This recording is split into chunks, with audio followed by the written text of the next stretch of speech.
Ito po yung paglalapa na naman sa pondo ng PhilHealth. Sang-ayon po ito sa batas na ating isinulong na Universal Healthcare, ang pondo po ng PhilHealth pinalaki natin dahil dinagdagan po natin ang panggagalingan ng pondo. Kasama na po dyan ang kita ng PCSO, kita ng PAGCOR at saka syempre yung kita ng Syntaxes.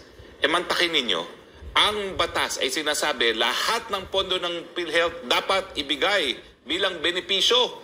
Kakaunti pa lang po yung mga sakit na nabibigyan ng tinatawag ng case rates o ng pera ng PhilHealth.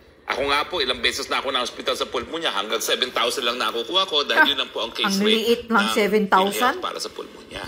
Ko. Pero ang ating layunin sa batas, darating talaga ang panahon na wala nang mahirap na mamamatay lamang dahil sa kahirapan. Basura lang yung 7,000. Ang importante lang talaga, mapalago ang pondo ng PhilHealth nang sa lahat ng sakit at lahat ng gamot, mabayarang libre.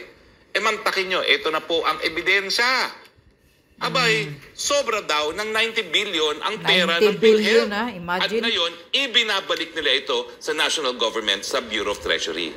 Yan po yung labag doon sa nakasulat sa batas na lahat ng pondo ng PhilHealth dapat ilaan para sa benepisyo ng mga miyembro. Kung ayaw nilang ibigay sa karagdagang benepisyo, huwag silang magdagdag ng premium. Dahil ang alam naman natin, nung kailan lang nagdagdag na naman.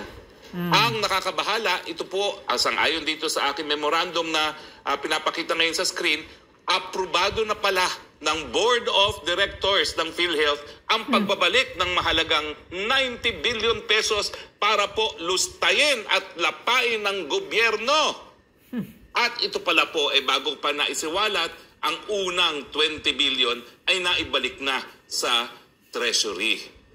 Mga kaibigan, hindi po dapat binibigay sa national government ang sobrang pondo ng PhilHealth. Ang dahilan nila, kinakailangan ibalik sa national government yung mga pambayad sa premiums para sa mga mahihirap na walang pambayad ng premiums dahil hindi naman daw po nagastos by way of benefits. Oh my God! Ang dapat ginawa po nila, hindi nila ibinalik, kung hindi, binigay by way of benefits. Kaya nga, binigay sa tao.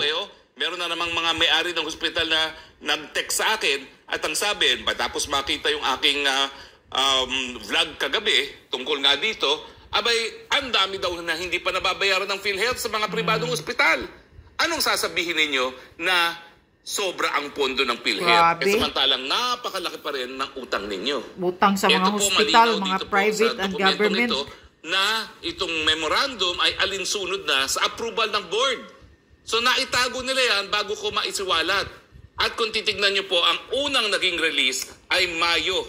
Ano bang date yung Mayo na yon? May 10. Ibig sabihin, nakapag-release na sila ng 20 billion pabalik. Samantalang yung 20 billion na yan, napakadami sanang nabili ng gamot, napakadami sanang mga sakit na nabigyan ng case rate.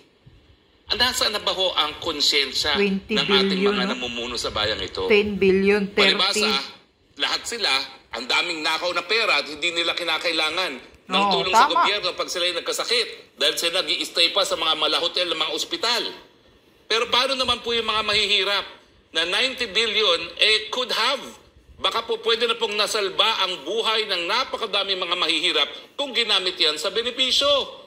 At para pa po ang batas na nagsasabi na ang pondo ng PhilHealth ay dapat magastos lamang sa benepisyo kung hindi naman po susundin. Ano ang paggagamitan yan? Doon nga daw doon sa meeting ng PhilHealth Board, ang sabi gamitin natin ang 90 billion para sa mga more noble causes. Anong noble causes yan? Pamigay na naman para noble causes ni Tambaloslos sa utos ni Lisa Satanas. At karamihan ng 90 billion, i-release malapit na sa eleksyon. Di ba nung minsan, in-impeach namin ang isang presidente at meron din isang kandidato ng senador na pamamagitan nila para makampanya, mabigay ng PhilHealth card noong mga panahon na hindi pa po lahat ng Pilipino ay miyembro ng PhilHealth. Bakit po ganyan? Bakit po pinupolitika ang mga pondo na nakalaan sana para sa pinakamahihirap na kababayan natin? Style ni Tambaloslos yan. Karapatang kalusugan, hindi po yan pribilehiyo. Yung pagbibigay po ng paggamot, hindi po yan epal ng politiko. Yan po ay karapatan ng lahat ng mga mamamayan na kinikilala sa buong daigdig. Kaya nga po, dinala ko dito sa Pilipinas ang universal healthcare dahil natikman ko po kung paano ang universal healthcare nung ako po ay nag-aral sa Inglaterra bilang isang foreign student. Bilang isang diabetiko, na-shock po ako nung binigyan ako ng 2 buwang gamot na ang bayad ay 5 pounds lamang na administrative fee. At na-shock din ako na lahat ng aking mga diagnostics libre. Nung mga nangyari po yan, 1995-1996 ako, nag-aral sa Inglaterra para sa Master of Laws, sabi ko, sana ang Pilipinas yumaman din para magkaroon ng ganitong programa. Kailan pa? Kailan na lang ako na 10 taon later, inimbita ko na isang kaklase ko doon din sa England at linunsad nila ang kanilang sariling universal healthcare. Nung una, ang bayad sa Thailand, 5 baht para sa lahat ng paggamot. Ngayon, libre na rin. Ang sabi ko, kung ang Thailand ay kayang gawin yan, bakit hindi kaya gawin ng Pilipinas? Dahil mga kawatan. Kaya tayo pinagbigyan ng mandato ng taong bayan para maging miyembro ng 17th Congress sa kauna-unahang araw at kauna-unahang oras ng Kongreso matapos tanggapin ang mga bills nung dating Speaker Pantaleon Alvarez. Yun po, House Bill number 14 kung hindi po ako nagkakamali, Universal Healthcare. At hindi po tayo tumigil. Alam niyo ba mga kaibigan, ito pa ang dahilan kung bakit tinutulan ko ang appointment ng dating Secretary Ubial bilang isang kalihim ng Department of Health. Dahil nung kami nag-usap, sabi ko, hoy, ma'am, ito, universal healthcare, kailangan natin to, libre paggamot at libre paggamot. Sabi niya, ay oo, tama yan, tama yan.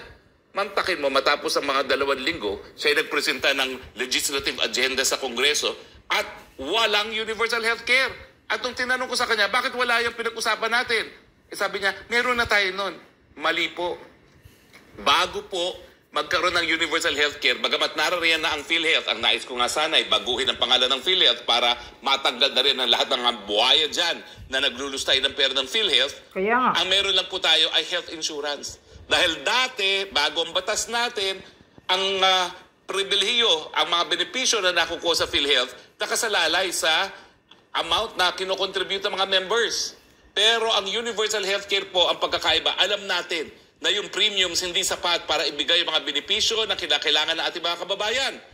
Kaya nga po, kung kulang ang premiums at talagang kulang po yan, tutustusan po yan ng gobyerno sa pamamagitan ng regular budget, ng pera galing sa PAGCOR, PCSO at ng SIN taxes. Kasama na rin po yung mga premiums ng kaya magbayad ng premium. Pero hindi na po kinakailangan na magbayad ng premium para makakuha ng benepisyo. Lahat ng Pilipino, miyembro ng PhilHealth.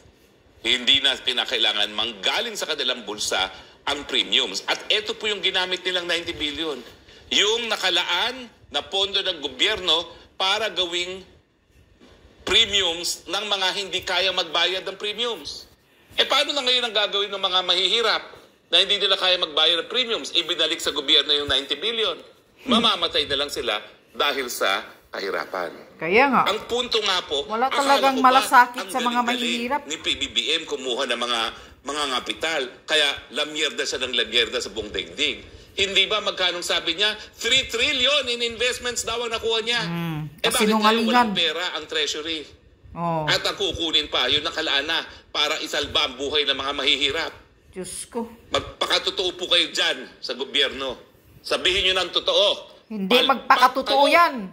Kaya pati po ang pondo para sa mga mahihirap, linulustay ninyo at gagamitin nyo para sa mga programa na alam nyo naman, isusulong nyo lang ang inyong mga sarili sa kapangyarihan habang buhay. Yan. Ako po ay isang Kristiyano at ayaw ko po talaga mag-isip ng masama para sa iba. Pero kapag ganyan po, na binigay na ng Panginoon ang pagkakataon para masalba ang buhay ng mga mahihirap laban sa sakit at lulustayin nyo pa, ano pong iisipin namin? Kung hindi sana kayong magkasakit na at mangailangan sana kayo ng tulong nang maramdaman nyo kung anong nararamdaman ng napakadaming Pilipino na namamatay dahil lamang sa kahirapan. Uulitin ko po ang aking pangako, ha? Hindi ko po kayo tatantanan.